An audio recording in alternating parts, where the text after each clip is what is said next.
ধৰ্মত যুগ বলে মৰা পশু আকাশ আনি নিপুতিক চাহি মুনি বুলিল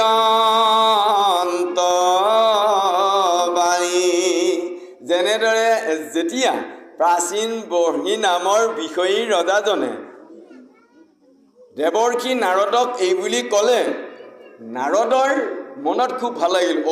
বিষয়ে এওঁকো আমুৱাইছে, এওঁ এতিয়া ইমান দিনে তাক ভজিলে কি কথা ভাবিলে এই বিষয়ৰ জ্বৰটো এৰাব পাৰিব, এওঁ বাট পোৱা নাছিল। ঠিক আছে, আজি হৰি কথা কোৱাৰ, হৰিৰ কথাৰ উপদেশ দিয়াৰ ভাল এটা সুযোগ পাইছোঁ। আজি আপোনালোকে আমাক যিদৰে সুযোগ এটা দিলে, প্ৰাচীন বৰ্হিয়াও নাৰদক সেইমতে সুযোগ এটা দিছিল, যাৰ ফলত নাৰদৰ খুব ভাল লাগিছিল। এতিয়া কৈছে নাৰদে বুজি পালে, মই বুজি পালোঁ যে প্ৰাচীন বৰ্হি নামৰ এওঁ ৰজাজনৰ এই বিষয়ৰ এটা বৈৰাগ্য জন্মিছে, তাৰমানে ইচ্ছা নোহোৱা হৈছে গৃহস্থী কৰিবলৈ। যুগ বলে তেতিয়া তেওঁ কি কৰিলে, নাৰদ মুনিয়ে তেওঁ খুব শক্তিমান আছিল, তেওঁ ধ্যানৰ বলত, যুগৰ বলত আকাশত এটা মৰা পশু আনি পেলাই ঘূৰাই লৈ আছে।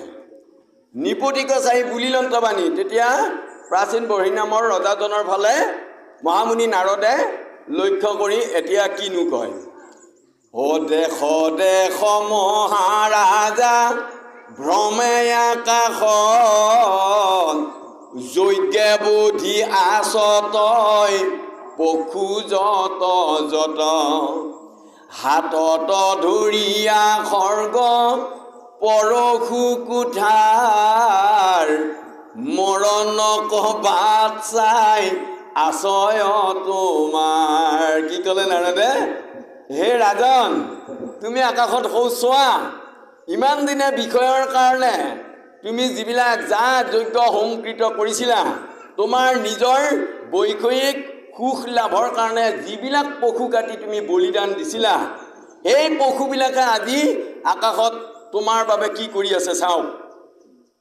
তুমি কোনদিনা এই সংসাৰ ত্যাগী গুচি যাবা সেইদিনালৈ ৰখি আছে।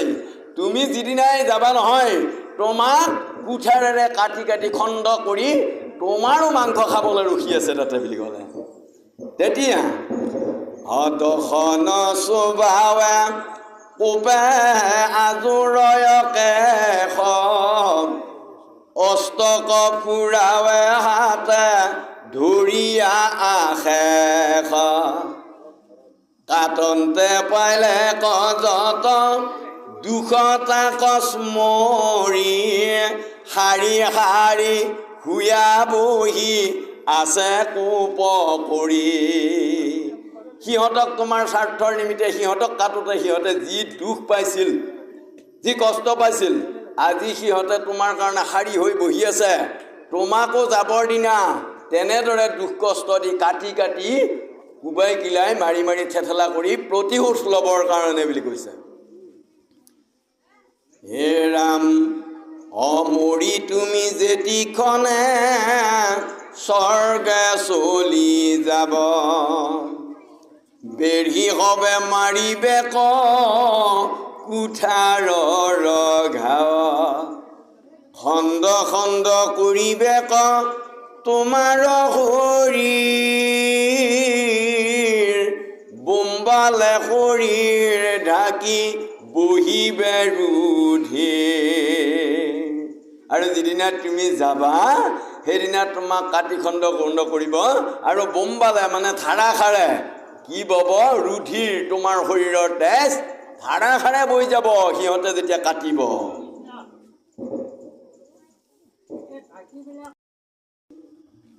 যাৰ বিষে শৰীৰত পাইবা বৰ বেথা, শুনা হাত কহো এক পুৰাতন কথা, পুৰঞ্জন নিপতিৰ চৰিত্ৰ বিশেষ,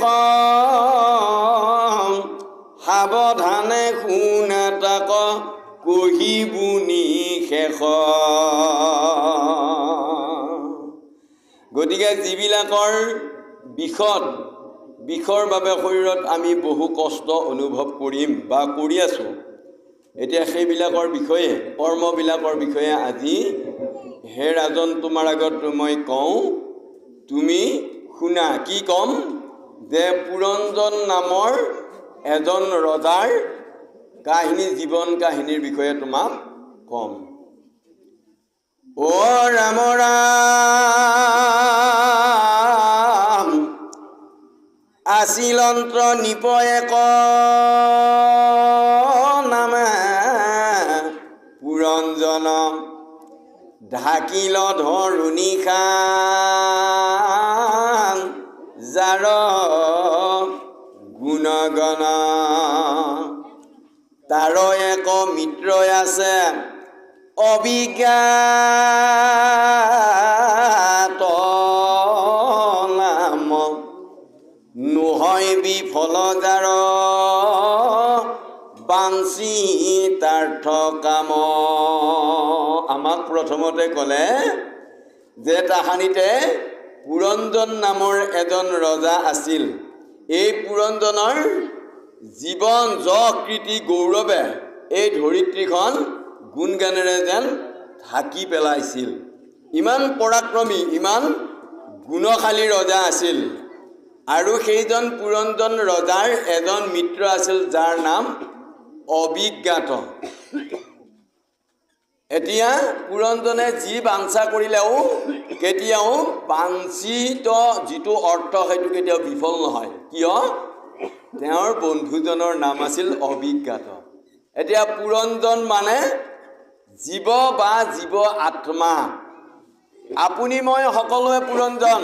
এই সংসাৰত মনুষ্য শৰীৰ ধাৰণ কৰি যিয়ে জন্ম লৈছোঁ সকলোৱে একো এটা পুৰঞ্জন। এইটো পুৰ মানে নগৰ বা দেহা। আৰু ইয়াতে ৰঞ্জন আনন্দ যোগাই আছে কোনে? আমি যে চৈতন্যতা পাই আছোঁ, আজি যে আহিলোঁ, হাঁহিলোঁ, কান্দিলোঁ, বিভিন্ন সাংসাৰিক যিবিলাক আনন্দ এইবিলাক কোনে যোগাইছে? জীৱ আত্মা নামৰ সেইটোই প্ৰকৃত মানুহজনে। গতিকে আৰু এই মানুহজনৰ এজন বন্ধু আছে, এৰাব নোৱাৰা, কোনো কালেই এৰি নাযায়। সেইজনৰ নাম অবিজ্ঞাত। মানে অবিজ্ঞাত মানে যাক কোনেও আমি নাজানো, কোনেও দেখি পোৱা নাই। কোন? সেইটো পৰমাত্মা, ভগৱন্ত, সৰ্বব্ৰহ্মময় ভগৱন্ত পৰমাত্মা। এতিয়া জীৱ আত্মা আৰু পৰমাত্মা দুইজন বন্ধুৰ জীৱ আত্মাৰ যিখন নগৰ, এই নগৰখনৰ বিষয়ে এটা কাহিনীৰ ভাগত বুজাই দিব। যত কৰ্ম কৰে তাককে শুন জানয়, বিচাৰে নিৰ্গুণ সৰ্বগুণৰো আশ্ৰয়। আপোনাৰ অনুকূল নগৰ চাহিয়া, পৃথিৱী মধ্যত সিটো ফুৰে বিচাৰিয়া। এতিয়া এই পুৰঞ্জনে তেওঁ কি কৰ্ম কৰি আছে তেওঁ নিজেই নাজানে। ভাল কৰিছেনে বেয়া কৰি আছে নাজানে। সেইকাৰণে তেওঁ কি কৰিলে? তেওঁৰ উপযোগী, অনুকূল, সহায়কাৰী, সহায় কৰিব পৰা, য'ত তেওঁ সুখে সন্তোষে থাকিব পাৰে তেনেধৰণৰ এখন নগৰ পৃথিৱীত বিচাৰি ফুৰি আছে। বিচাৰি ফুৰি থাকোঁতে কি হ'ল? হে ৰাম যতে ক দেখিলা মানে বিশেষ নগৰ, জলে স্থলে ফুৰে দেখি বাক মনোহৰ। তথাপি নভৈল তাৰ মনত হৰিষ, অনগৰ বিচাৰি ৰাজা ফুৰে দশ দিশ। এনেদৰে বিভিন্ন পানীয়ে মাটিয়ে ভৰি থকা, আৱৰি থকা বহু নগৰ পালে, দেখিলে, কিন্তু কোনোখন নগৰ তেওঁ মনে নধৰিলে। মানুহক বাদে গৰু, কুকুৰ, শিয়াল, বাঘ, ভালুক, মেকুৰী, মাটি পানী অৰ্থাৎ এই পঞ্চৱতীহৰিৰ বহুতে দেখিলে, কিন্তু জীৱ আত্মাৰ তাত মন নগ'ল। কিয় নগ'ল? এটা ধুনীয়া এখন মনোৰঞ্জন নগৰ লাগে। হে ৰাম একদিনা হেমন্ত দক্ষিণ পঞ্জৰে, ফুৰন্তে দেখিলা স্থান ৰাজা একেশ্বৰে জগত প্ৰখ্যাত পুনু ভাৰত বৰিষ তাংক দেখি ৰংগ ইয়াতি ভৈলয়া সৰিষ। গতিকে ক'ত দেখিলে? এদিন হেমবন্ত পৰ্বতৰ দক্ষিণ অৰ্থাৎ সোঁ দিশে সোঁ ঠাইত তেওঁ ফুৰি অকলে অকলে ঘূৰি ফুৰি থাকোঁতে এই জগত প্ৰখ্যাত এই ভাৰত বৰিষ নামৰ এখন নগৰ পালে তেওঁ। তাক দেখি সেই নগৰখন দেখা পাই মনোমোহা নগৰখন দেখা পাই পুৰঞ্জনৰ খুব আনন্দ লাগিল। নৱখানদাৰ এক আশ্ৰয় নগৰ ৰাজধানী লক্ষণে লক্ষিত মনোহৰ চৌভিতি বেঢ়িয়া নগৰ গড় খাই মহামনোহৰ দেখি লোকে থাকে চাই। এনেকৈ ভাৰত বৰিষ নামৰ নগৰখন যেতিয়া পুৰঞ্জন ৰজাই পালেগৈ তেতিয়া তেওঁৰ খুব মনোগ্ৰাহী হ'ল। নগৰখনত তেওঁ উপস্থিত হৈ দেখিলে কি যে 9খন দ্বাৰ আছে নগৰখনৰ। এতিয়া 9খন দুৱাৰ আছে, 2 চকু 2খন, 2 নাক 2খন, 2 কাণ 2খন, মুখ এখন, গুহ্য এখন, লিংগ এখন, 9খন দুৱাৰ থকা মানৱ নামৰ শৰীৰটো জীৱই যেতিয়া পালেগৈ তেতিয়া ৰাজধানী লক্ষণে অতি মনোহৰ যেন এখন সুন্দৰ ৰাজধানীহে। গতিকে পুৰঞ্জনে পালেগৈ। তেতিয়া পুৰঞ্জনে তাত প্ৰৱেশ কৰি দেখিলে ভাৰত বৰিষ চাৰিওফালে গড়খাই। গড়খাই মানে আমি যাক গড়খাই বা পুখুৰী বা খলৈ বুলি কওঁ। গতিকে ইটোও খলৈ, ইটোও খলৈ, ইটোও খলৈ, ইটোও খলৈ, কেওফালে খলৈয়ে নহয়নে বাৰু? গতিকে গড়খাই দেখিলে। উচ্চতৰ গৃহ আতি দেখিতে শোভন স্থানে স্থানে পুতি আছে কনক তোৰণ। গতিকে কি ধুনীয়াকৈ ঠায়ে ঠায়ে ৰত্নৰে তোৰণ আছে। গতিকে তোৰণ মানে বাট চৰা বা বাট ঘোৰা। উদ্যান আৰাম আছে দেখিতে বিৰংগ অসুবৰ্ণৰ যত লোহা মই 3 শৃংগ। আৰু দেখিলে কি তাতে জিৰোৱা বৰ ধুনীয়া ধুনীয়া কিছুমান ঠাইও আছে আৰাম কৰিব পৰা। আৰু তাতে 3টা শৃংগ দেখা পালে সেই পৰ্বতখনত। হেমবন্তৰ সেই পৰ্বতত 3টা শৃংগ পালে, এটা লোহাৰ, এটা কি বুলি ক'লে সুবৰ্ণ সোণৰ, আৰু এটা ৰজত। গতিকে এনেদৰে সোণ, লোহ আৰু এইটো ৰজতটো আমাৰ তীখা মানে নুবুজাব জানো। গতিকে তেনেকুৱা মূল্যৱান 3টা শৃংগ দেখিলে। আৰু যেতিয়া দেখা পালে তেতিয়া মৰকত স্থলী স্ফুটি কৰ দিলাবাৰ। বহুমূলীয়া পাথৰেৰে যেন বেৰাহে দিয়াই আছে। মৰকত ধুনীয়া ঠাই মানিকে বধুৰ যে আতি কৰে জাতিষ্কাৰ। কি ধুনীয়া সোণ ৰূপেৰে বিভিন্ন মণিমুকুটেৰে যেন আৱিষ্কাৰ কৰা এই নগৰখন ভাৰত বৰিষখন। শাৰী শাৰী নগৰ প্ৰকাশ কৰে ঘৰে পাতালে নগৰ ভোগৱতী সমহ ৰাম। গতিকে একে পাতালপুৰীলৈকে প্ৰৱেশ হৈ থকা ভেটি আছে এই নগৰখন। বিভিন্ন শাৰীয়ে শাৰী সৰু সৰু নগৰ ইয়াত প্ৰকাশমান হৈ আছে। সভাৰ মণ্ডপ ৰাজপথ গৃহস্থৰ ক্ৰীড়াস্থান হাত বাট আৱৰ বিস্তৰ। খেলাস্থলী বজাৰ সমাৰ বিভিন্ন নগৰ মধ্যত ধ্বজ পতাকাৰ কান্তি প্ৰবালৰ ভিন্দি হব আছে পান্তি পান ৰাম। গতিকে নগৰখনৰ মাজতে ধ্বজ পতাকা কান্তি আছে। ধ্বজ পতাকা কান্তি ধ্বজ মানে মুৰব্বী শ্ৰেষ্ঠজন পতাকা তেওঁ একেবাৰে পতাকাখন এখন ৰথৰ পতাকাখন শীৰ্ষত নাথাকে বাৰু শীৰ্ষ স্থানত যেন পতাকা স্বৰূপ তাত সুন্দৰ পোহৰ বিলাই আছে সেই নগৰখনৰ মাজমজিয়াত তাৰপিছত কৈছে প্ৰবাল ভিন্দি হ'ব আছে পান্তি পান্তি প্ৰবাল মানে বহুমূলীয়া বাখৰ ভিন্দি মানে ভীতি আৰু ভীতিবিলাকে কি কৰি আছে শাৰী শাৰী পান্তি পান্তি শাৰী শাৰী আছে কৃষ্ণ যেই প্ৰাচীন আচলতে প্ৰাচীন বহি নামৰ ৰজাজনৰ আগত দেৱৰ্ষি নাৰদে এই পুৰঞ্জন নামৰ ৰজাজনৰ কাহিনী ভাগ কৈ আছে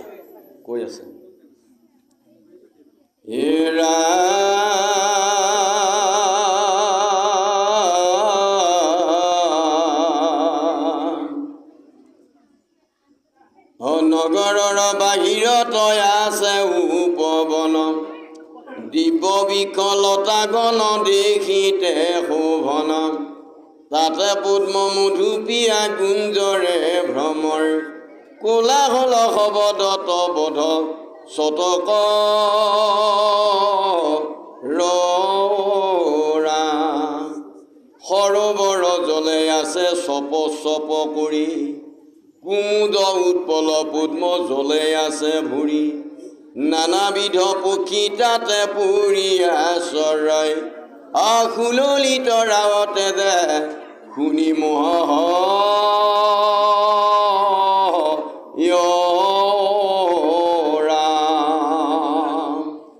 এই ভাৰতবৰ্ষ নামৰ নগৰখনত এইবিলাক আছে ভোমোৰাই যেন পদুমৰ মধু পান কৰি আছে আৰু বিভিন্ন স্থানত থকা সৰোবৰৰ জলত যেন চপ চপ কৰি বন হাঁহ চৰি আছে হে ৰাম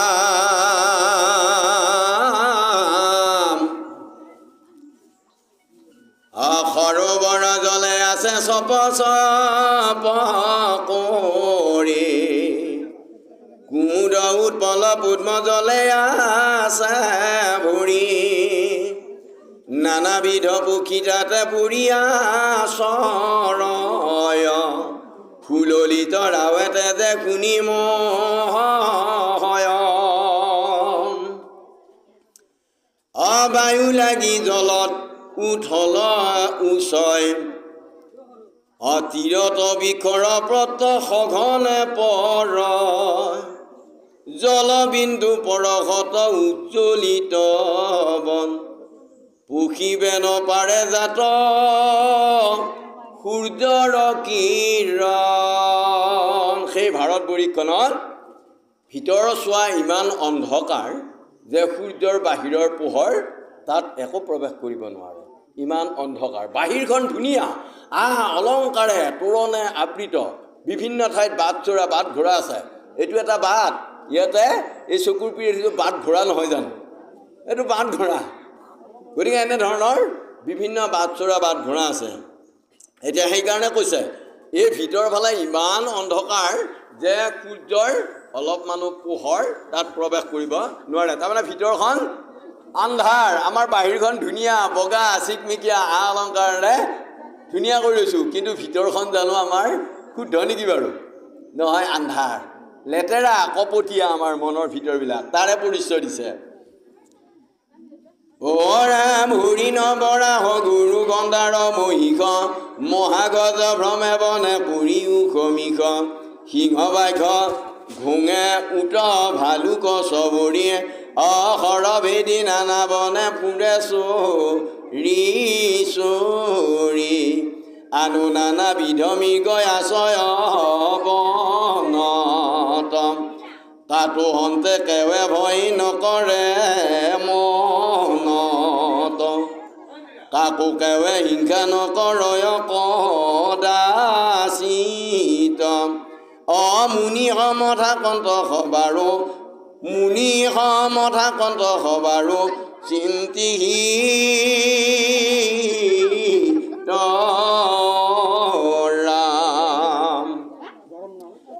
ৰাম কুকিলে কোমল ধ্বনি কৰন্ত মধু শুনিয়া পথিকো হব নচলয়দু অনগৰ দেখিয়া আতি ৰাজাৰ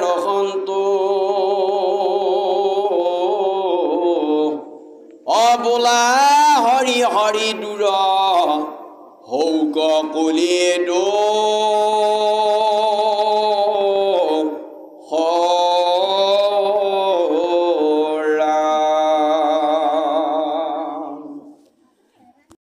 এইবাৰ পুৰঞ্জনৰ আত্মবিস্মৰণ গতিকে আত্মবিস্মৰণ মানে স্মৰণ মানে আত্মস্মৰণ মানে নিজক তেওঁ অলপ সংযত বা উপলব্ধি কৰা বিস্মৰণ মানে নিজক পাহৰি গ'ল তেওঁ নিজক পাহৰি গ'ল পাহৰি যায় কি হয় এতিয়া দুলুৰী ছন্দ অ ৰাম ৰাম পুৰঞ্জনে পাছে নগৰৰ কাছে দেখিলন্ত এক নাৰী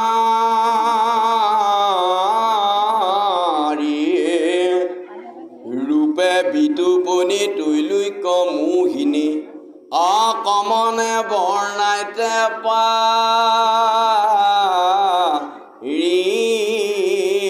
ৰাম ৰাম এনেদৰে ৰজা পুৰঞ্জনে মনোমোহা নগৰ এখন বিচাৰি ফুৰি যেতিয়া ভাৰতবৰ্ষ পালেগৈ তেওঁৰ মনোগ্ৰাহী নগৰখনত যেতিয়া উপস্থিত হ'ল তেতিয়া পুৰঞ্জনে কি দেখিলে সেই নগৰৰ মাজত এগৰাকী নাৰী দেখা পালে নাৰীগৰাকী ইমান ৰূপে বিতুপনি তৈলুক্য মোহিনী স্বৰ্গমধ্য পাতাল যেন মোহি আছে তেওঁৰ ৰূপেৰে এতিয়া তেওঁৰ ৰূপৰ বৰ্ণনা কোনেনো বৰ্ণাই শেষ কৰিব পাৰিব বুলি ক'লে দশ গোটা বীৰ আগে পাছে চলে দেখিবা মনোহৰ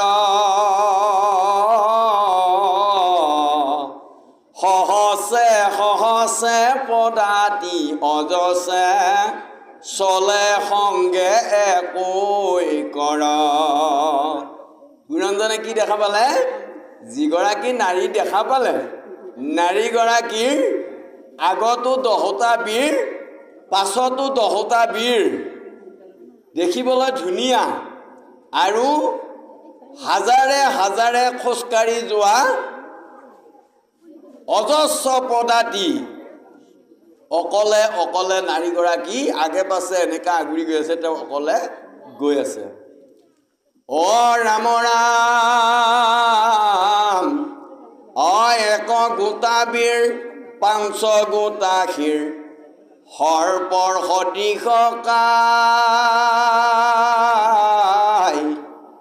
সেই নগৰৰ মুখ্য দ্বাৰ পালন নগৰ ৰাখে সদা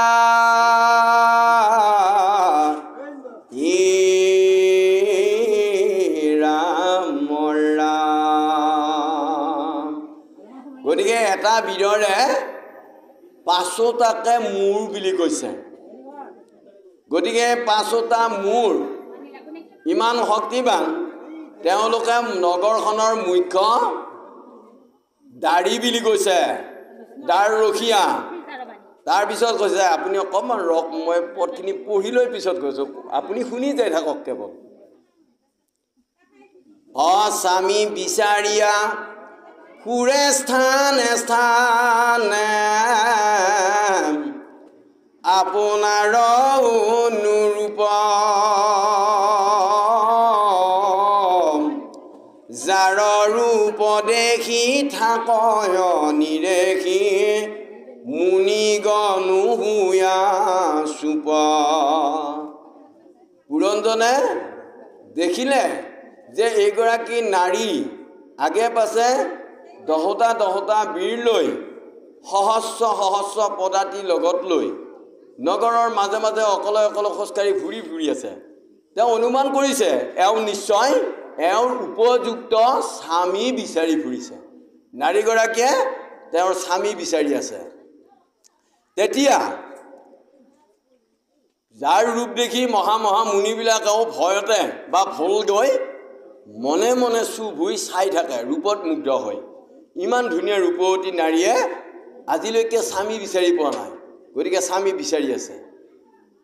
নাখা তিল ফুল অধৰ ৰাতুল দশন মুকুতা পান্তি নয়ন মদনৰ ধনু সমকৰ ধ্ৰুৱ যোগে কৰৈ কান্তি। কি ধুনীয়া, যেন তিলফুলীয়া নাক, ওঠ দুটা যেন ৰঙা, দাঁতকেইটা মুকুতা লগোৱা মুকুতাৰ যেন শাৰী, নয় মদনৰ নতুনকে কুলত উঠা যুৱতীৰ ৰূপবিলাক। গতিকে তেনে কামবানত নতুনকৈ থিয় হৈ উঠা যুৱতীগৰাকী যেনে ধনু সমহৰ বুলি কৈছে, আকাৰত যেন ধনু আকৃতি। কি ধ্ৰুৱ যুগৰ কৰৈ কান্তি, এই ভ্ৰু যোগী তীৰ বিৰাই থাকে।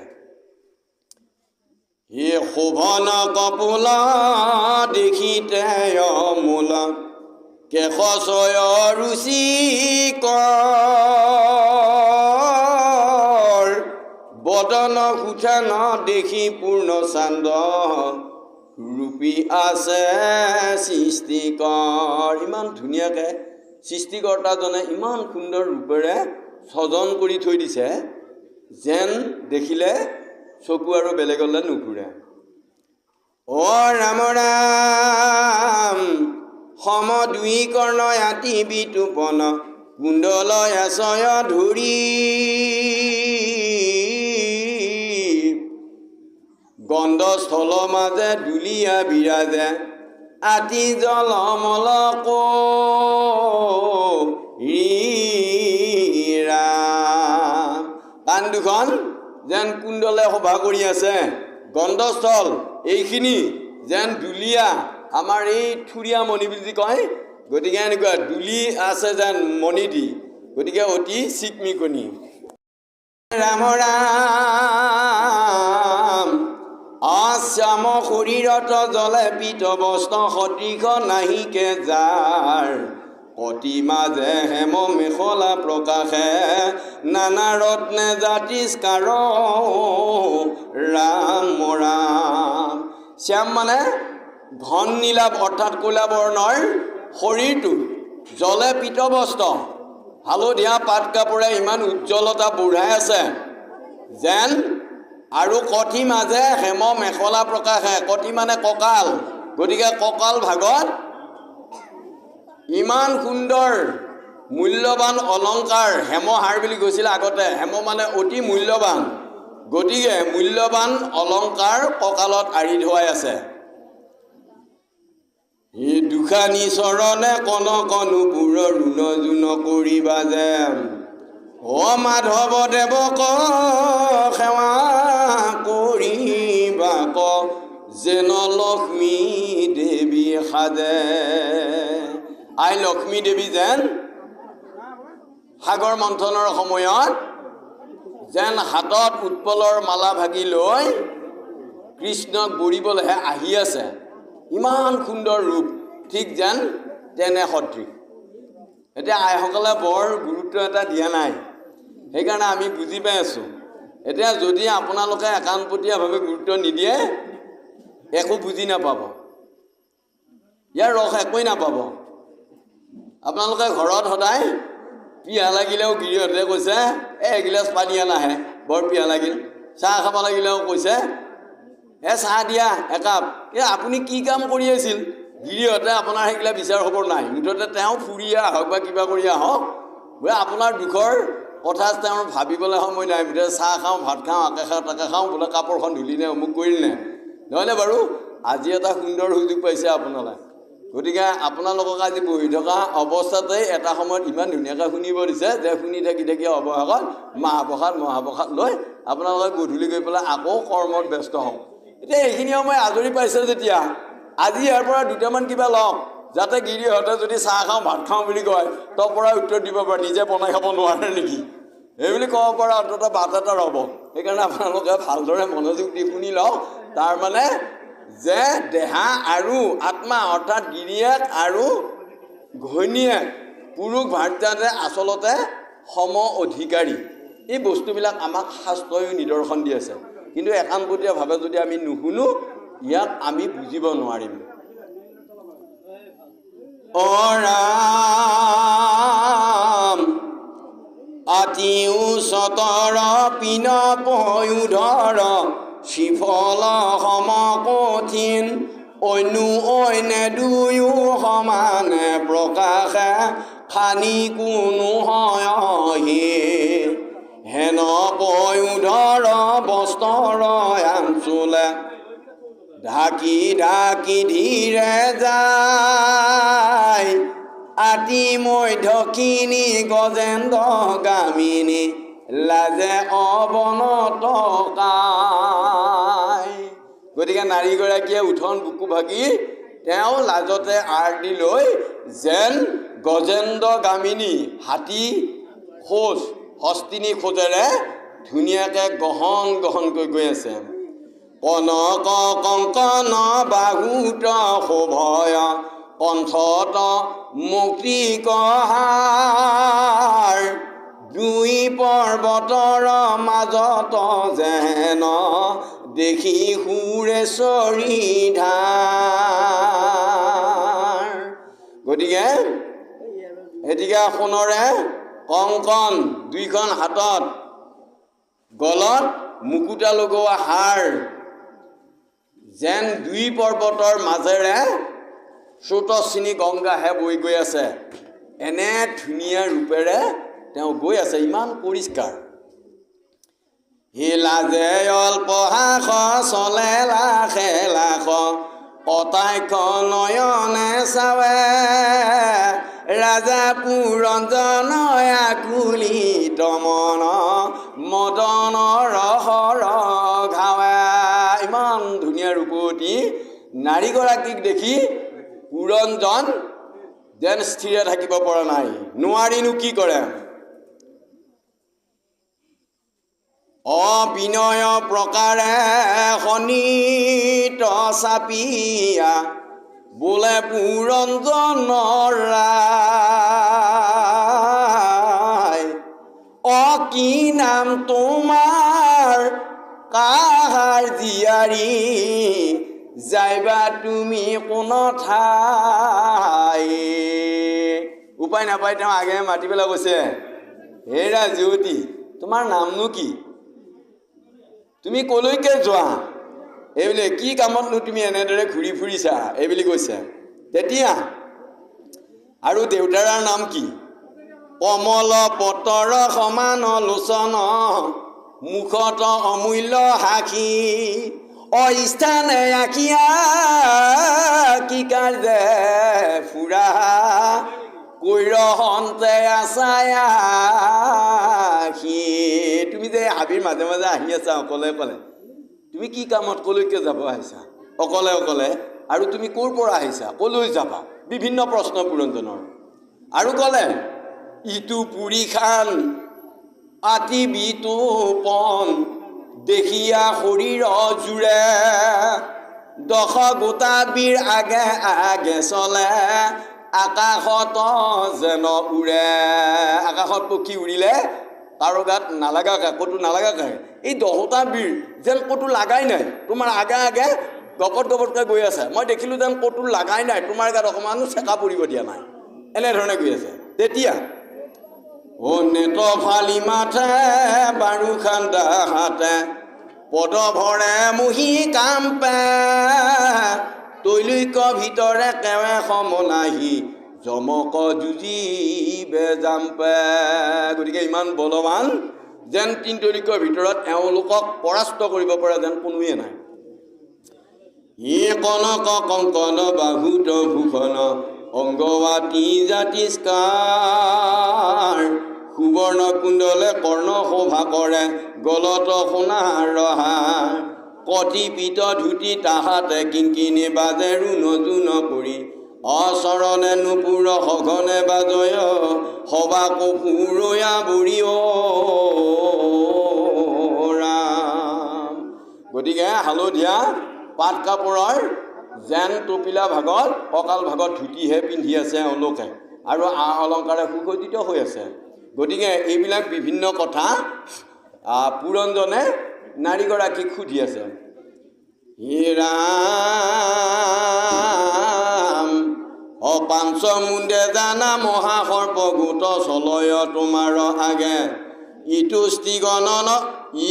স্ত্ৰীগণ তোমাৰ কি হয় কহিও কম মহাভাগে। এই তোমাৰ লগত যে সহস্ৰ সহস্ৰ নাৰী যে আহিছে, গতিকে এইবিলাক সখীবিলাক তোমাৰনো কি হয়, কি কথা কি বতা, কথাখিনি মোক ভালদৰে তুমি বুজাই দিয়া, এইবুলি পুৰঞ্জনে নাৰীগৰাকীক ক'লে। সবাৰো উপৰি একে অধিকাৰী হেন জানো অনুমান, তোমাৰ আমাৰ কমন সম্বন্ধ কহিও বিদ্যমান। এতিয়া লগে লগে ক'লে যে সকলোৰে ওপৰত মই দেখা পাইছোঁ একমাত্ৰ তুমিয়েই অধিকাৰী। মোৰ অনুমান হ'ল তুমি সকলোৰে ওপৰত, আৰু সেইকাৰণে তোমাক আশ্ৰয় কৰি সকলো তোমাক ৰখীয়া হৈ ঘূৰি আছে। এতিয়া তোমাৰ আমাৰ কমল সম্বন্ধ কহিউক বিদ্যমান। এতিয়া কৈছে হে নাৰী, তোমাৰ আৰু মোৰ মাজৰ সম্বন্ধ কেনেকুৱা, এতিয়া তুমি কোৱা। কোনোদিনে দেখা নাই, কোনোদিনে চিনা নাই, কিন্তু পুৰঞ্জনে এইখিনি গুণ বৰ্ণাই উঠি তুমি কাৰ ছোৱালী, ক'ত যাবা, ক'ৰ পৰা আহিছা, এওঁ নাজানে সুধিছে, কিন্তু কৈছে এতিয়া তোমাৰ আৰু মোৰ মাজৰ সম্বন্ধ কেনেকুৱা হ'ব তুমি কোৱা। তেতিয়া কিবা লক্ষ্মী তুমি বিষ্ণুক চাহিয়া দুৰ্ঘোৰ বনে গমন, তোমাৰ দুখানি চৰণ দেখিয়া পবিত্ৰ ভৈলে কমন। কিনো ভাগ্য মোৰ দেখিলো তোমাক মনত বৰ সন্তোষ, আকস্মিকে যেন কাহাৰো হাতত পৰিলে পদ্ম কোষ। পদুম ফুল পাবলৈ বৰ টান, নাপায়, বহু বিচাৰিব লাগে। এতিয়া কৈছে মোৰ পুৰঞ্জনে কৈছে আজি মোৰ কি ভাগ্য, হঠাতে যেন মই ইমান দিনে বিচাৰি ফুৰা নোপোৱা পদুম ফুলটো আজি হাততে পাই গ'লোঁ, এইবুলি ক'লে। লজ্জা উমা লক্ষ্মী তিনি দেৱী মাজে কেহো যে নুহিকা তুমি। এই তিনিটা সতেশ্বৰীৰ মাজত, দেৱীৰ মাজত তুমি কিন্তু এজনীও নোহোৱা মই ভালদৰে জানো। যিটো দেৱী সিটো আকাশে ফুৰয় তুমি চলি ফুৰা ভূমি। কাৰণ এইটোও মই প্ৰমাণ পালোঁ যে দেৱীবিলাক আকাশ মাৰ্গেৰে ঘূৰি ফুৰে, কিন্তু তুমিতো পদভৰে এই ভূমিত ঘূৰি ফুৰি আছা, সেইকাৰণে তুমি আচলতে কোনোবা মানৱী। এই নগৰত মই স্বামী সংগে ভোগ ভুঞ্জা অপৰ্যন্ত, যেন বৈকুণ্ঠত বিষ্ণুৰ সংগত লক্ষ্মী মাও বিৰাজ ৰাম ৰাম। এতিয়া লগে লগে ক'লে বাকী এইগিলা চিনা পৰিচয় বাদ দিয়া, এই নগৰখনৰ মাজত, এই ভাৰতবৰ্ষ নামৰ নগৰখনৰ মাজত মই তোমাৰ স্বামী হওঁ, গতিকে মই স্বামী বৰি মোৰ সংগত তুমি অপৰ্যন্ত ভোগ কৰা, যেন বৈকুণ্ঠত বিষ্ণুৰ সংগত লক্ষ্মী মাও বিৰাজন্ত। আই লক্ষ্মী দেৱী বৈকুণ্ঠপতি কৃষ্ণৰ লগত যিদৰে আনন্দত মগ্ন হৈ ভুঞ্জি আছে, তেনেদৰে এই ভাৰতবৰ্ষত তুমি মোৰ লগত ভোগ কৰা বুলি কৈছে। ইতিনি হে ৰাম এই নগৰত মই ৰাজা হৈব, তুমি মোৰ পতেশ্বৰী ইতিনি ভুৱনে গুণী চোৱা মনে পুনয় আছে মোক সুৰি। এতিয়া পুৰঞ্জনে কৈছে হেৰা তুমি এই ত্ৰিভুৱনত স্বৰ্গ মৰ্ত্য পাতালত চোৱা, এই মোৰ সমান আৰু দ্বিতীয়জন পুৰুষ কোনোবা কাৰোবাক দেখিছা নেকি? তুমি মোৰ সমান পুৰুষ দ্বিতীয়জন কাকো পোৱা নাই, স্বামী পোৱা নাই। গতিকে মই জানো তুমি মোক বৰণ কৰিবা আৰু ময়ো তোমাক বৰি ল'ম। গতিকে মই তোমাৰ যে স্বামী হয় এইটো তুমি স্বীকাৰ কৰা, আৰু মোক বিনে এই সংসাৰত আৰু বেলেগ স্বামী, মোৰ সমকক্ষ স্বামী তুমি আৰু কাকো নাপাবা, এইবুলি ক'লে।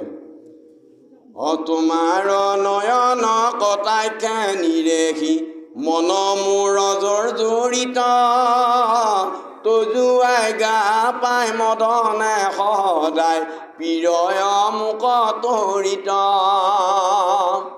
লাজ পৰিহৰা মুখ দয়া কৰা, মই পুনু তোমাৰ জন, বস্ত্ৰ দূৰ কৰি দেখায়ো সুন্দৰী, মনৈক তব বদন।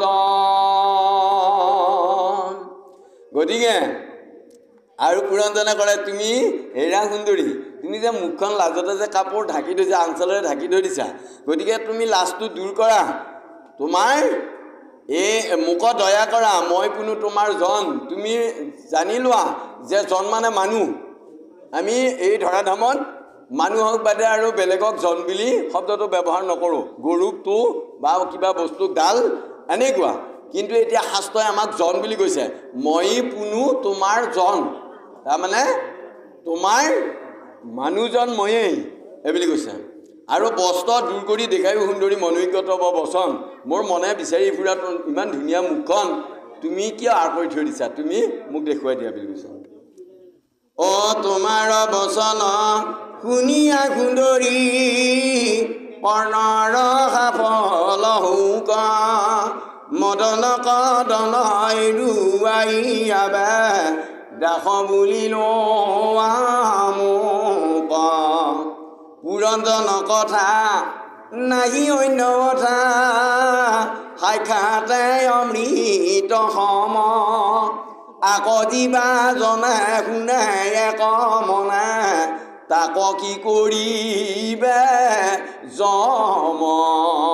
গতিকে পুৰঞ্জন কাহিনী ভাগ, এই পুৰঞ্জন ৰজাৰ জীৱনচৰিত ইমান অমৃত সমান যে যিজনে এক মনে শুদ্ধ চিত্তে যিয়ে ইয়াক কৰ্ণগোচৰ কৰি শ্ৰৱণ কৰে, তেওঁক যমে আৰু একো কৰিব নোৱাৰে বুলি কৈছে। যমৰ ভয়ৰ পৰা তেওঁ বাচিব।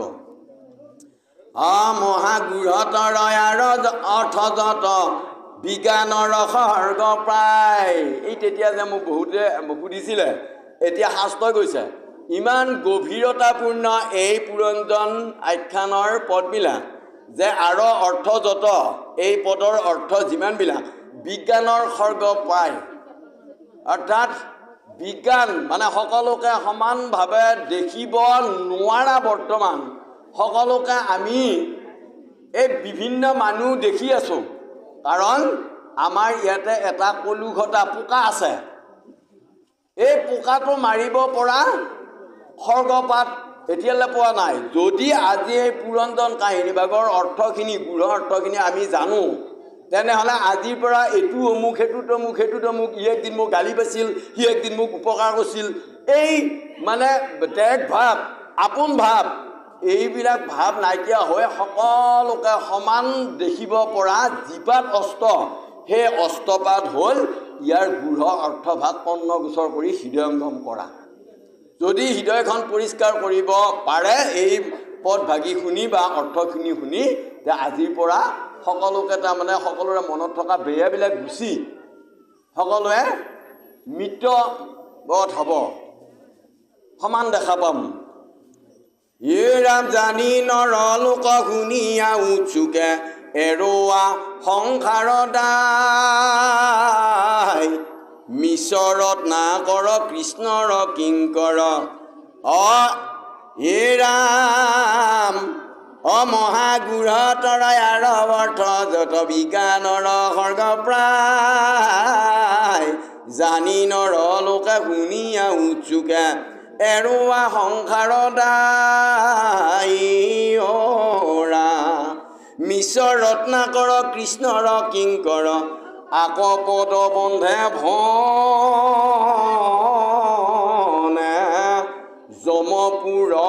মঞ্চা পুণ্য ছয় খাঞ্চা অৰাম বুলি সৰ্বজন